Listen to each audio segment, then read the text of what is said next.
الحمد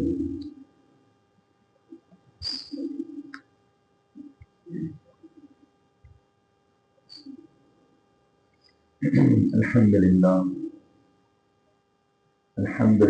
وحدہ والصلاة والسلام علی من لا نبی بعدہ.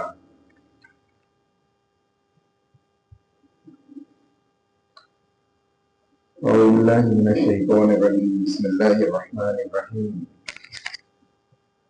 وما يدريك لعل الساعة تكون قريبا.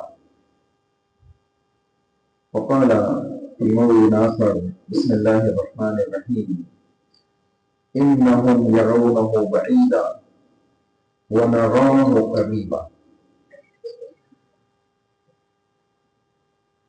کتاب اللہ کی دو مختلف جگہوں سے جو آیتیں اپنے سامنے بنی گئی ہیں، مصنف رحمۃ اللہ علیہ نے اس کو قیامت کا قرب اس ٹاپک سے ذکر کیا ہے. قیامت کا قرب یعنی قیامت کتنی نزدیک ہے. اور آج اس کو سمجھنا بہت ضروری ہے، کیونکہ بعض لوگ غفلت میں ڈوبے ہی اس وجہ سے ہے کہ وہ سمجھتے ہیں کہ ابھی تو بہت دور ہے، ابھی قیامت بہت دور ہے. لیکن اللہ رب العالمین سورہ احزاب آیت نمبر 63 میں اللہ رب العالمین بیان فرماتا ہے وَمَا يُدْرِيكَ لَعَلَّ السَّاعَةَ تَكُونُ قَرِيبًا. ہاں آپ کو کیا خبر، بہت ممکن ہے قیامت بالکل ہی نزدیک ہو. آپ کو اس بات کی کیا خبر ہے، قیامت کیا ہے، بہت نزدیک ہے. اسی طریقے سے اللہ نے بیان فرمایا اِنَّهُمْ يَرَوْنَهُ بَعِيدًا. وہ لوگ اسے دور دیکھتے ہیں. وہ لوگ کیا کرتے ہیں، بے شک یہ اس عذاب کو دور سمجھ رہے، اس کو سمجھ رہے کہ بہت دور ہے. وَنَرَاهُ قَرِيبًا. لیکن ہم اسے نزدیک دیکھتے ہیں، ہم اسے نزدیک دیکھتے ہیں. تو یہ آیتیں ہیں کتاب اللہ کی جو اس بات کے اوپر دلالت کر رہی ہے کہ قیامت کیا ہے، نزدیک ہے. اسی طریقے سے آپ دیکھیں، اس سے پہلے ہم یہ بات دیکھ چکے ہیں، پڑھ چکے ہیں کہ اللہ کے نبی صلی اللہ علیہ وسلم کی بعثت قیامت کی پہلی علامت ہے. نبی آ چکے ہیں، اب نبی کے بعد آنے والی چیز کیا ہے، قیامت ہے. لیکن نبی کے زمانے کے اندر بھی بعض ایسی چیزیں ہوئی ہیں جن کو اللہ رب العالمین نے ڈائریکٹ قیامت سے جوڑا ہے. جیسے اللہ نے بیان فرمایا اقتربت الساعۃ وانشق القمر. اللہ نے کہا کہ قیامت یعنی قیامت قریب آ گئی اور چاند پھٹ گیا. قیامت نزدیک آ گئی اور چاند کے دو ٹکڑے ہو گئے. اور ہم جانتے ہیں یہ دو ٹکڑے ہونے والا معجزہ کب پیش آیا، رسول اکرم صلی اللہ علیہ وسلم کی زندگی ہے. البتہ بعض مفسرین نے اس کو اس اعتبار سے بھی بیان کیا کہ ہو سکتا ہے کہ قیامت سے قرب میں بھی اس قسم کا کوئی واقعہ ہو. لیکن زیادہ صحیح بات یہ ہے کہ یہ نہیں اسی واقعے کی طرف اشارہ ہے کہ نبی اکرم صلی اللہ علیہ وسلم کی چاند کے دو ٹکڑے ہونے کا واقعہ معجزاتی طور پہ حدیثوں کے اندر بیان کیا گیا. چنانچہ اللہ نے اس کو قیامت سے جوڑ کے بیان کیا. نبی کی بعثت کو بھی قیامت سے جوڑ کے بیان کیا گیا. کہا بعثت انا والساعۃ کہاتین. نبی نے کہا میں اور قیامت ایسے جیسے دو انگلیاں، ان دونوں کے درمیان کچھ نہیں ہے. میں آ گیا اور آنے والی چیز قیامت ہے. اللہ کے نبی صلی اللہ علیہ وسلم کا اس دنیا سے جانا، اس دنیا سے خوف پانا، یعنی اللہ کے نبی کا انتقال، یہ بھی قیامت کی نشانیوں میں، کیونکہ نبی کی موجودگی میں قیامت نہیں آئی. نبی کی موجودگی میں قیامت نہیں آئی. جسے دجال میں نبی صلی اللہ علیہ وسلم کی موجودگی میں نہیں نکل سکتا. نبی اگر موجود ہو اور دجال نکل آئے تو نبی صلی اللہ علیہ وسلم کو بیان کرنا ہے کہ میں اس کے لیے کافی ہو جاؤں. نبی نے کہا میں اس کے لیے کافی ہو جاؤں. اس کا مطلب کیا ہوگا کہ نبی کی موجودگی میں دجال نہیں آئے گا. اگر دجال نہیں آئے گا تو قیامت بھی نہیں آئے گی. یہ دجال قیامت کی نشانی ہوگا. چنانچہ کہا کہ اسی طریقے سے ایک اور چیز کہی کہ انما نبی کریم صلی اللہ علیہ وسلم نے فرمایا تمہاری دونوں گزشتہ امتوں کے درمیان اتنی رہ جائے گی جتنا فاصلہ نماز عصر اور غروب آفتاب کے درمیان ہوگا. یعنی ایج کم ہو جائے گی. ایج کا معاملہ کیا ہوگا، کم ہو جائے گا. پہلے لوگ ایک زیادہ نبی علیہ السلام کے سلسلے میں آئے کہ 950 سال کے بارے میں تکلیف ہوئی ہے. آج ہماری امت کی ایج کتنی ہے؟ نبی اکرم صلی اللہ علیہ وسلم نے بیان کرنا ہے میری امت کی مکمل ایج 60 سال ہے. 60 سال کی زندگی ہے مکمل، جس نے 60 سال جی لیا، اب اس کی اوپر جی رہا ہے تو ایکسٹرا دیا، یعنی اللہ نے اس کو ایکسٹرا ایج دی ہے. چنانچہ یہ چیزیں اس بات کی اوپر دلالت کرتی ہیں کہ ہم قیامت کو دور نہ سمجھیں گے، نہ سمجھیں گے کہ بہت ہے. اس کے لیے تیاری کرنا اسٹارٹ کریں، اس کے لیے انتظام کرنا اسٹارٹ کر دیں، کیونکہ یہ کبھی نہیں قائم ہو سکتی. اور جو اس کے لیے انتظامات کر لے اسی کے لیے کیا ہے دنیا و آخرت میں کامیابی ہے. عبداللہ ابن عمر رضی اللہ عنہ بیان فرماتے ہیں کہ ہم نبی اکرم صلی اللہ علیہ وسلم کے پاس بیٹھے تھے اور آفتاب عصر کے بعد کہتے ہیں آفتاب عصر کے بعد آپ نے عصر کے بعد توقع آپ نے فرمایا کہ تمہاری عمر گزشتہ لوگوں کی عمروں کے مقابلے میں ایسی ہے جیسے یہ دن باقی رہ گیا. یہ دن باقی یعنی عصر کے بعد کا وقت تھا، ہم نبی کے ساتھ بیٹھے تھے، نبی نے بیان فرمایا تمہاری ایج اتنی ہی باقی ہے جتنا یہ دن باقی ہے. یعنی اب سورج ڈوبنے والی کتنا ٹائم ہے، جو قلیل ٹائم باقی ہے اتنی ہی تمہاری ایج باقی ہے. یعنی پاسبل ہے کہ اتنے ہی ٹائم کا قیامت ہے. تم اس کو دور نہ سمجھو، تم اس کو دور نہ سمجھو. اور جو اس میں سے گزر چکا ہے ایک حصہ اس میں سے گزر چکا ہے لیکن ایک بڑا حصہ گزر چکا ہے.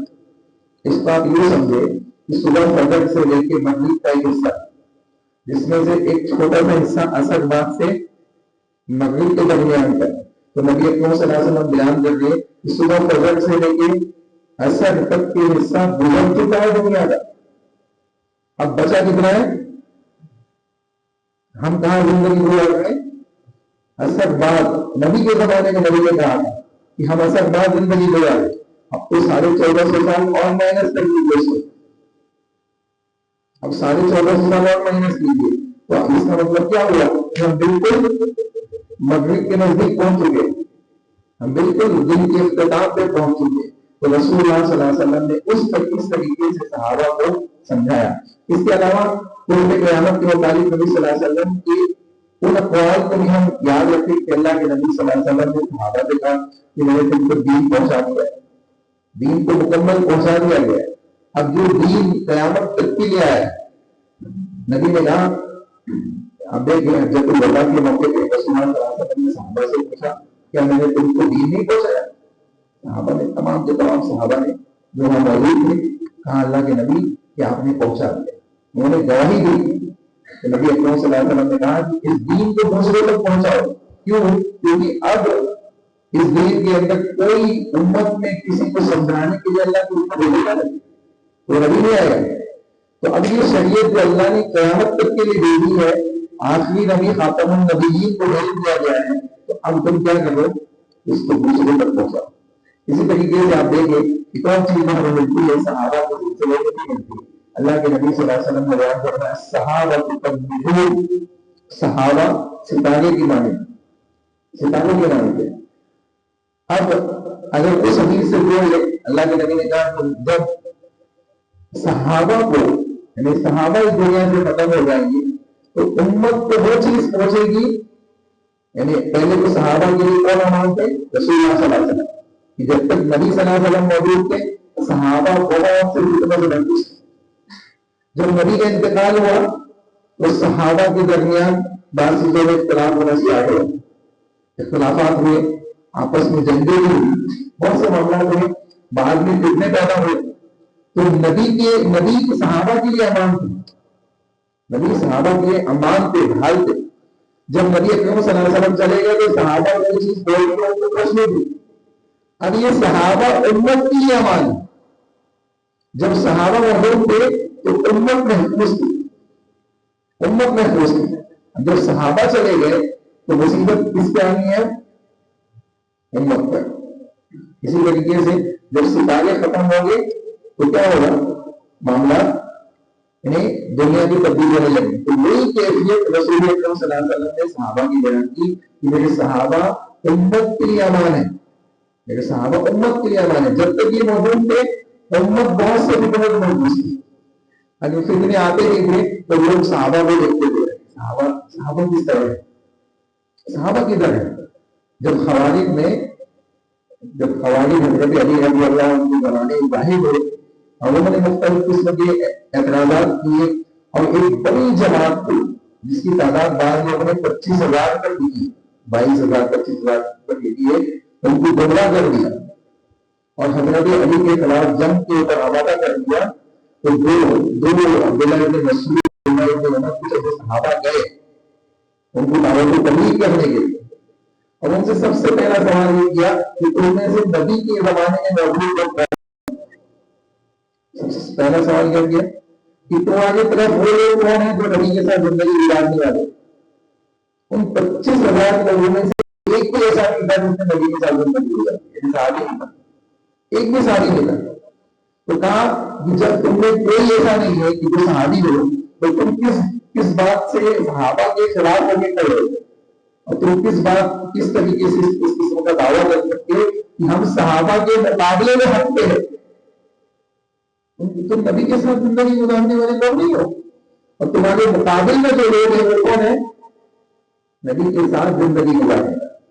تو کئی لوگوں کی اصلاح اسی جملے سے ہوئی، کئی لوگ تقریباً 3,000 4,000 لوگ 2,500 3,000 لوگ اہل علم نے لکھا ہے کہ وہاں سے اٹھ کر نظر آ گئے کہ ہم غلطی ہے کہ ہم یقیناً صحابہ جو نبی کے ساتھ زندگی گزارنے والے لوگ تھے وہ دین کو بغیر پہنچتے، تو ان میں ان 25,000 میں صحابہ نہیں ہے، ان میں کوئی صحابی نہیں ہے، اور جو سمجھانے آئے وہ صحابی ہے، وہ جن سے ہم لڑ رہے ہیں وہ صحابی ہے، وہ صحابہ ہے، وہ نبی کے ساتھ زندگی گزارنے والے لوگ ہیں، تو دین کو تو وہ زیادہ سمجھتے، قرآن سے وہ اٹھ کر ادھر آ گئے۔ تو اس قسم کے فتنے ہر زمانے میں آتے ہیں، آتے رہے ہیں اور آتے رہیں گے۔ ہم کو دیکھنا پڑے گا کہ ایسے وقت میں صحابہ کا موقف کیا ہوگا، صحابہ کا موقف کیا ہوگا۔ تو صحابہ اگر آپس میں لڑتے بھی تو اس کی بنیاد ہوتی کوئی، ان کی ذاتی کوئی لڑائی نہیں ہوتی، تو ذاتی بغض مذہب نہیں ہوگا، ایسا نہیں ہوگا۔ کچھ معاملات ہوتے جس کی بنیادوں پہ کوئی اصول و ضوابط کے بنیادوں پر اختلاف ہوتے، اس کے علاوہ نہیں ہوگا۔ تو انسان کو اس بات کو سمجھ لینا چاہیے کہ قیامت نہایت نزدیک ہے، اس کی علامتوں کو دیکھے اور اس کے لیے تیاری کرے، اس کے لیے انتظامات کرے کہ ہمیں اس کے لیے کیا انتظامات کرنے ہیں تاکہ ہماری دنیا بھی اور آخرت بھی کامیاب ہو جائے۔ اللہ ہمیں اس کی مدد فرمائے اور صحیح معنوں میں اللہ اور اس کے رسول کی اطاعت کے ساتھ اپنی زندگیوں کی اصلاح کرنے کی توفیق عطا فرمائے۔ آمین وآخر دعوانا الحمد للہ رب العالمین۔ سبحانک اللہم ربنا وبحمدک اشہد ان لا الہ الا انت استغفرک واتوب الیک۔ السلام علیکم ورحمۃ اللہ وبرکاتہ۔